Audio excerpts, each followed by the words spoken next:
This is the Distinctly Detroit podcast, the only pod that explores why one wants to be in the D. I am your host, Fyodor III, the director of the University of Michigan Detroit Center.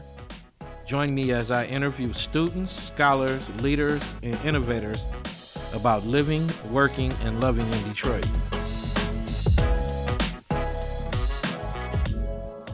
Welcome back to the Distinctly Detroit podcast.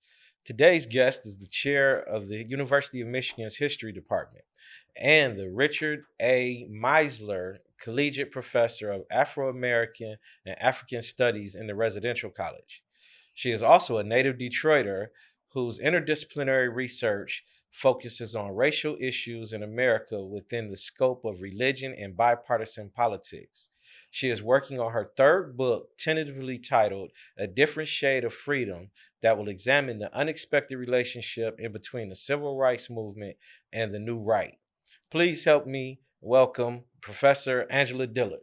Welcome, cuz. Thank you. Great to be here. Yes. Me and Angela have somewhat of a personal relationship. Our families are very intertwined over the years. We're not really cousins, but we're so close we call each other cousins over the years. Fictive kin. So, I think anthropologists call it. Yeah. So no, it's very exciting. But thank you for coming on. We're really thrilled to have you here today. I'm especially excited because I'm a graduate of U of M's history department, and I love talking about history, so this ought to be fun. So we're going to get into some stuff. But we want to start off with, can you please tell us what part of Detroit you're originally from? So my grandparents, migrated from the South. Well, at least 3 out of 4 grandparents migrated from the South in the early 20th century. The fourth one actually crossed the border from Canada to Detroit. So we have an Afro-Canadian branch of the family. But they all met in Detroit, early 20th century, located on the Old West Side, which, as you probably know, was an early Black neighborhood outside of the older East Side neighborhoods. So that pattern wasn't too different historically from a lot of families in Detroit. It's one of the reasons why Detroit sort of feels like a Southern town, because of so many transplanted folks. So my parents both grew up on the Old West Side, sometimes called the cradle of the Black middle class, in which they all went to, the same handful of schools. Wingard, they went to Northwestern for high school, and then kind of made their lives and their fortunes and careers from that point forward. Okay. And where'd you go to high school? I went to high school. It's such a Detroit question, right? Where'd you go to high school? It tells you a lot about, the kind of social geography of the place. So I grew up on the northwest side of Detroit and went to Immaculata, which was a Catholic all-girls school. It's over on Green Lawn, sort of near 6 Mile, right behind Marygrove College. Mm. And while it's closed now as a high school, it's part of the Marygrove campus and part of what the University of Michigan is doing right now on that campus. So that feels nice. Every once in a while, I get to kind of ride by and visit it when I'm down in Marygrove doing something for the university.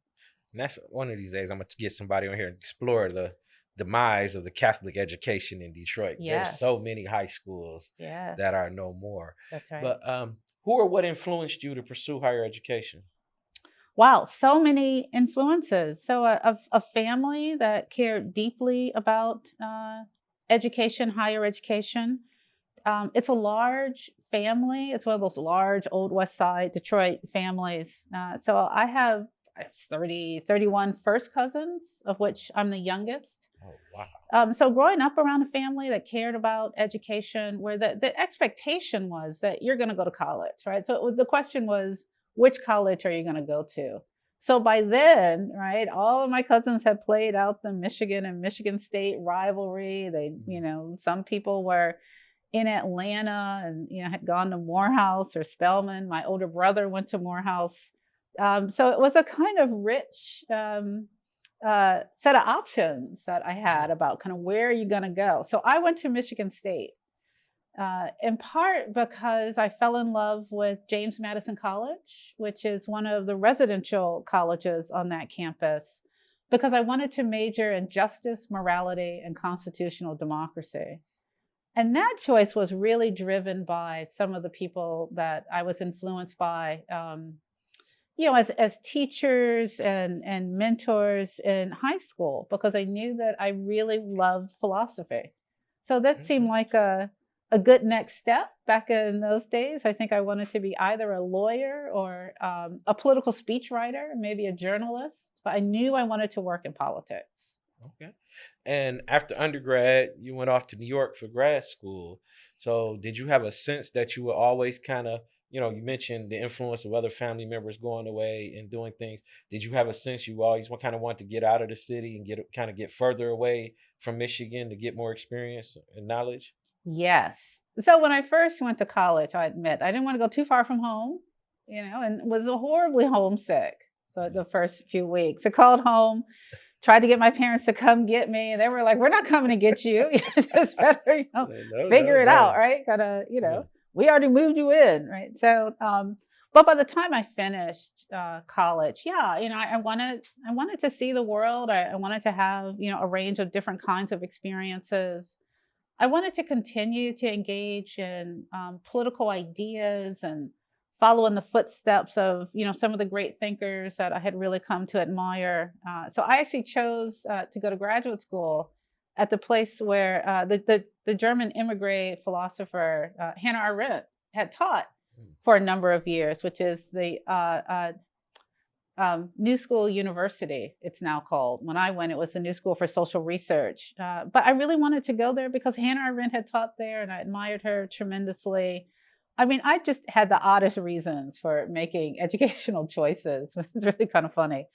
But I also wanted to be in New York. I wanted to be in Manhattan. I fell in love with the city, had friends who had also been moving there over the years, and just loved it. It was a really wonderful experience. Yeah, I love New York as well. So being in New York and being originally from Detroit, what what did you miss about Detroit while you were there? I didn't miss anything about Detroit when I was there. I think by then I was just ready to move Yeah. away, right? So, I think when you Mhm. well, as when you grow up in a large Black family in Detroit, the city seems small and Mhm. a little constricted. Mhm. I was a kind of different kid and didn't always fit in with folks in Detroit, which is, nobody was abusive or anything, but Yeah, I kind of wanted to find my people, and my sense was that my people, my tribe, my folks were really elsewhere. that makes sense. So, but you came back in 2006. You came back to the city. What prompted you to come back, and how did you find the city when you came back? Yeah, so this is really kind of a funny story. Twice in my life, I left New York for Ann Arbor, right, to be at the University of Michigan. So I started my graduate degree at the New School in New York, but I finished it at the University of Michigan in Ann Arbor. Okay. So I transferred and ended up doing my doctorate in the Department of American Culture, working with really terrific people. It was really wonderful. I struck out again, first to Minneapolis at the University of Minnesota, and then made my way back to Manhattan, teaching at NYU for a little under 8 years. Loved it. So once Mhm. again, right, I'm back in New York, and living my New York life, and absolutely having a great time. And ended up once again taking a job at the University of Michigan, moving my stuff across the country again from Manhattan to Ann Arbor. So I Okay. feel like I'm somehow destined to keep ending up back here, and I don't understand how that keeps happening. But Good it's great. time. Michigan is just a phenomenal institution, and I have been very happy to be both a graduate student there and now, years later, a member of the faculty. Okay. And we're better for having you.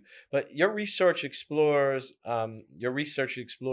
racial issues in America through the intersection of religion and bipartisan politics. What motivated you to study this? Yeah, so I think some people sometimes think it's odd that I've got a book kind of on the left, which is centered in Detroit from the 1930s to the 1960s, in which was really trying to write about how the civil rights, labor, Black Power movements in Detroit played out, especially in and through religious institutions, Black clergymen like the Reverend Charles Hill, who was at Hartford in Detroit, the Reverend Albert Clegg, who goes on to found the Shrine of the Black Madonna. So that work, and I also did a lot of work on the evolution of conservative political thought among African Americans, Latinx populations, women, gay men. And so people have always said, how is it that you write on both the left and the right? And the answer is really that I write on ideology. So I'm really interested in political ideas, political ideologies, where they come from, how they change over the course of time, and then how they get deployed in the context of social movements, whether those movements are on the left or the right. So the locations kind of span the political spectrum, but some of the central concerns are really the same. Okay. Well, you just sparked this question that's not scripted, but what do people get wrong about Black conservatives? Or what is something about Black conservatives people misconstrue, misunderstand, don't get? Yeah, so I think the number one thing that I think tends to be misunderstood is that that this is somehow a new phenomenon, that somehow it kind of develops with Clarence Thomas, right? Or but so it's not new. It's a long history around Black conservatism, and it's not an oxymoron, right? So it's not two things put together that don't make any sense, like jumbo shrimp, right? They're not Black and conservative are not opposites. I mean, this is again, it's a historical intellectual tradition deeply rooted inside of the Black community. So I mean, there's a separate tradition around Black conservatism that really doesn't hook up with the larger, predominantly white, mainstream American conservative tradition until the late 1960s, where the two start to come together a little bit more. But again, it's indigenous to African American culture, and it's part of a Black political consciousness. It's not the only part. It may not be the predominant part, but it's certainly there. Okay. Well, as a historian can also be viewed as a keeper of or voyager for stories. In your research, whose and what stories do you hope to tell? Yeah, so this point about a long Black conservative tradition. So the book that I'm working on now, it's for the first time I'm trying to intersect some of the work that I've done on the left and some of the work that I've done on the right, and to really think about the ways in which things get entangled, especially around the civil rights movement. So I'm writing about people, African American people, with center to right ideological positions around and inside of the civil rights movement. And it's a lot of stories that haven't been told, or they haven't been told completely. So, for instance, one of the people that I write a lot about is the Reverend J.H. Jackson, kind of in keeping with my fascination for Black political ministers and how they engage in political concerns. So he is probably the most prominent African American minister of whom people have just never heard. I mean, he drops out of our historical consciousness after a certain point, even though in the 1950s and the 1960s, he was one of the best known Black political ministers in America. He was the head of the National Baptist Convention, which was the single largest national African American organization of its day. Millions of people belong to the NBC. So the question is, how come we don't know him?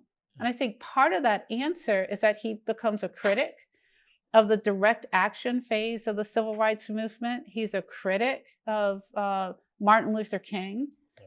He thinks that the movement ought to go in different kinds of direction, that King is pursuing the wrong kind of Christian activism. And so his position is much more conservative than, the direction that the movement eventually goes in. And I think because he gets branded as a conservative, um, we've kind of shuffled him aside historically, and he's actually kind of fallen out of the record. So I'm trying to put him back in, trying to restore that, and to try and look at historically, what political debates really look like inside of Black communities, right? We all know that, that African American political culture is ideologically diverse. But I think sometimes we don't always set out to demonstrate that in how we write our histories. So I'm trying to, demonstrate how a range of different people impacted the course of the civil rights movement and eventually the new right in American politics from positions that we would call conservative. Okay. Well, that for me begs the question: how would you define a conservative? What would you define, as conservative? It's a great question. So it can kind of shift depending on what historical moment you're looking at. But I make arguments that are about what I call everyday Black conservatism. And so this is just a conservatism that's in the culture. It's deeply religious, traditional ideas about gender and gender hierarchies, a little bit of an authoritarian, very patriarchal, deeply patriotic, right? So very God and country. Somebody like J.H. Jackson helps us to understand how important fidelity to law and order actually was inside of Black communities, and how disturbing it was to a number of people, communities, to have young people in particular engaging in acts of civil disobedience, which is a conscious breaking of a law, the conscious breaking of an unjust law, true, but still, this is law-breaking behavior.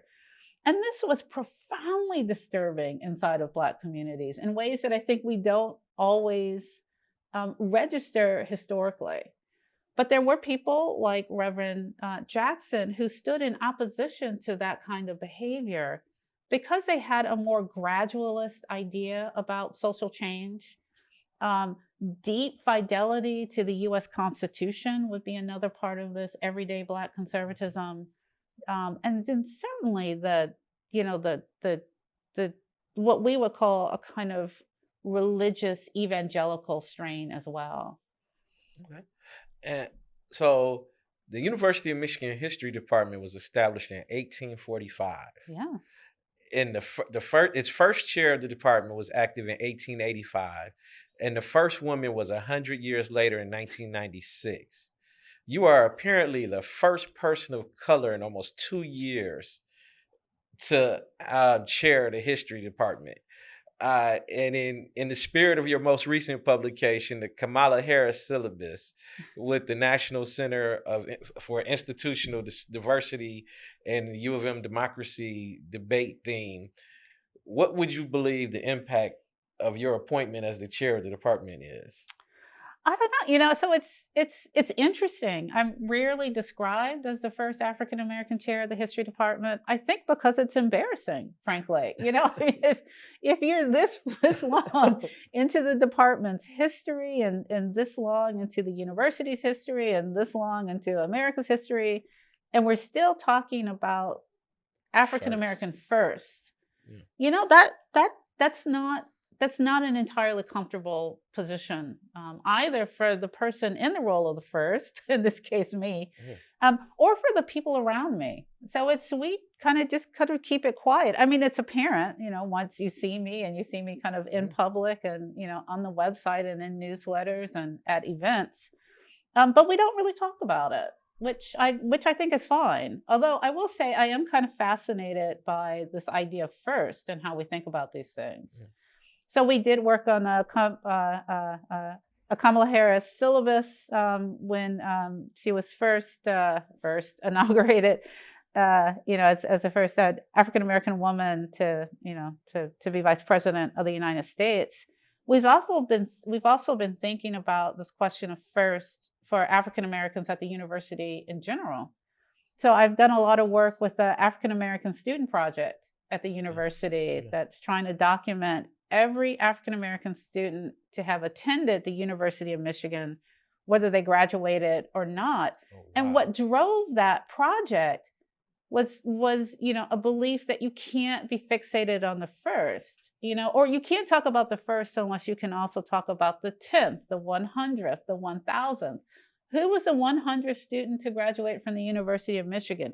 Who was the 1000th person to do something? Because then you're talking about institutional change and commitment, and so you're moving away from just the first person, who often, in terms of African American students at Michigan, were got through the institution despite the institution, right? So that's kind of not, that's not you're not really talking about the University of Michigan when you're talking about those famous first, but you are when you're talking about the 1000s, the 2000s, when you're really looking at a data set that's now over 6,000 individuals who attended the University of Michigan, African Americans who attended the university from its beginnings, really in the 1830s, 1840s, through 1970, which is where the project formally ends. 6,000?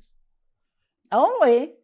I mean, I'm saying the school's it's got the largest living alumni base in the world. Well, that's used to the second largest, not University of Phoenix, but we don't count that. Yeah, but that's still wow. Well. So let me say, we don't really know how many African Americans attended. We've got over 6,000 records inside of a growing database, and then this is up until 1970.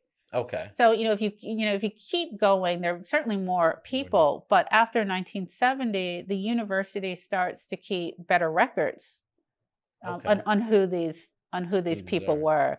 So the database that's been created by the Bentley Historical Library and the team there, led by Brian Williams, it was trying to find all of these folks using all kinds of record sets, yearbooks, photographs, memories, tracing one person to another person, intergenerational Black families with people who attended Michigan. So it's been a real labor of love and a real commitment to kind of get away from the fixation of the first and talk about everybody else. Yeah, that's fine. I would love to see that kind of thing on a bar graph or at least a graph, because there's the BAM movement in 73. I think another one in 77. I can't remember, but then in 88, and they started the Michigan Mandate in 89. And I feel like I went to Michigan during the golden age for Black people. From 91 to 95, I feel like that was like the highest numbers of African Americans in the history of the university. And then I had the pleasure or displeasure of working in the Office of Undergraduate Admissions at Michigan when the state passed the ballot initiative to end affirmative action. So I kind of love to see the graph between that and the exploration of the experiences students had before the Michigan Mandate and after the ballot initiative measure. I think that would be a fascinating story to tell. Right. Yeah. But I also I have the pleasure of following you on Facebook, and I love seeing your Lady Chair posts and the different activities and what you have going on. But as you lead the department, what do you hope to see, and where do you hope to see the department go? What are your goals as far as where you're moving the history department? Yeah, so it's a large and really wonderful unit on campus. It's one of the largest history departments in the country. Certainly ranked within the top 3 in terms of the research productivity of the faculty, which is astonishing. The quality of the graduate students, what we're able to offer undergraduates who study with us, and majors and minors in our classes. So mostly, in becoming chair of that kind of unit, my major goal was not to break it. Right, not to make sure that it stays, within the top of all those things that we commonly use as objective measures of quality of an academic unit. But I also, really wanted to continue the push towards more public-facing history.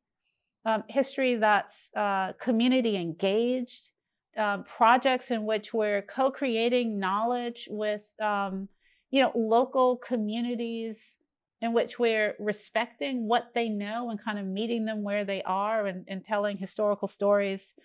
So the department has really been a leader in bringing more of that kind of work into the curriculum and into our classes. We do these things called history labs, which are, it's like hands-on history. It's applied history. I mean, our students aren't learning history; they're figuring out, how do you create historical stories? How do you tell better narratives? How do you tell more inclusive narratives about the past? Um, and to bring this not only into the work that we do as scholars, but what we do in our classrooms as well. So we started some really large scale projects over the years. There's one called the Carceral State Project, which is a really beautiful, I think important work, in which we have intergenerational teams of faculty, postdocs, graduate students, and undergraduates researching things like every police involved killing of an African American person in Detroit from the 1920s to the 1980s. I mean, they're tracking the records, they're putting it together, they're in some cases maybe leading to the reopening of some of these cold cases around things that were never fully solved, or which people weren't really held responsible. The killing of Cynthia Scott in the 1960s in Detroit would be in that category. We are absolutely sure that this was a police killing that was never really fully adjudicated, and that family never really got justice. So this project is really operating in that space. So again, putting history in the service of those kinds of political projects is part of it. Also, just opening up more of an equitable narrative infrastructure for the kinds of stories that get told. So there's also the Detroit River Story Lab that I've done some work with, along with my colleague David Porter, who's actually in the English department.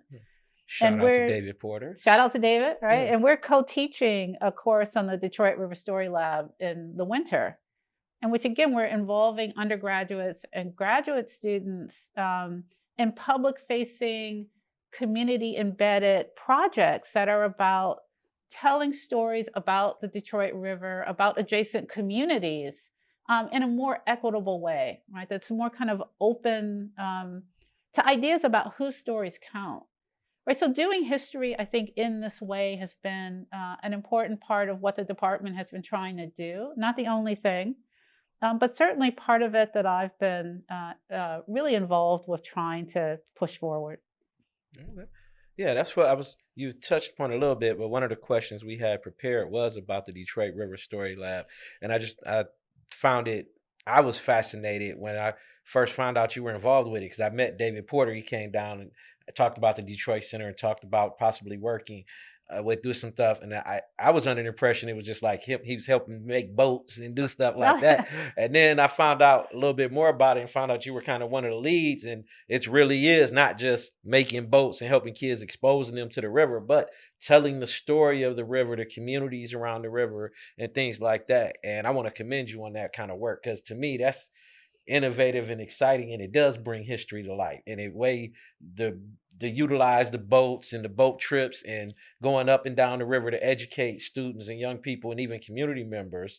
And my executive producer went out with David on a cruise on the river, and the way he's doing that, I think that's really cool and innovative. So I commend you on that kind of work. I can't wait to see your book. When do you expect it to be done or well published? I've been saying I can't wait to read it, but it's I'm closing in on it. I think it's about maybe 75% done. And, when I'm not chairing the department, I'm, finding time to work on it and, trying to put the last pieces in place. It's been a really tricky thing to write, I think, for, some of the political sensitivities involved, some of the hardness, of making this kind of an argument, to be able to mobilize a really large evidentiary base, right? So historians, we're about the archives and the evidence for this. So if you're making this kind of argument, that some people are going to be upset by, you have to mobilize a lot of evidence to be able to document all of this and to kind of create this, again, wide history. So I want to be careful. I want to make sure that I have all my ducks in a row, that the argument is good, that the narrative, what makes sense to people. Because I know on some levels, this is a book that a lot of people will simply not want to read.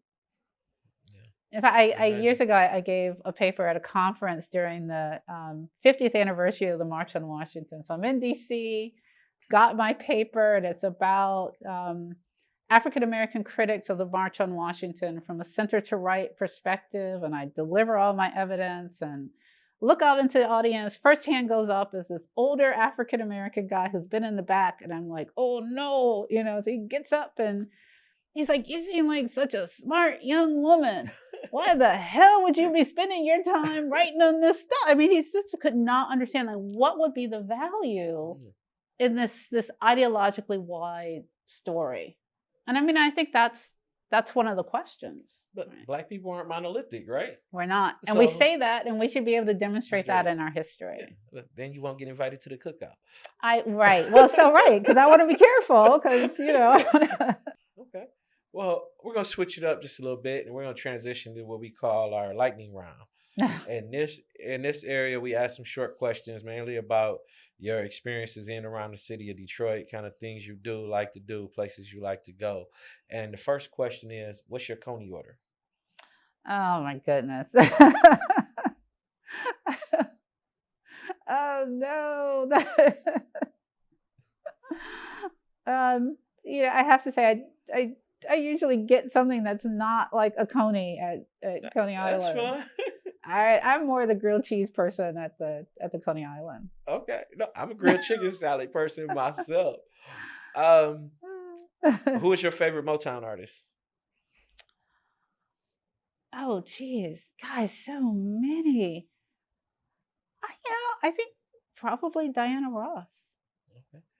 Do you have a favorite professional sport Detroit athlete? I don't. Do you have a favorite Detroit sports team? Pistons. Okay. Where's your favorite place to go in the city? Whoa, jeez. So it used to be, by the time we were sitting in the Detroit Center, it used to be Union Street.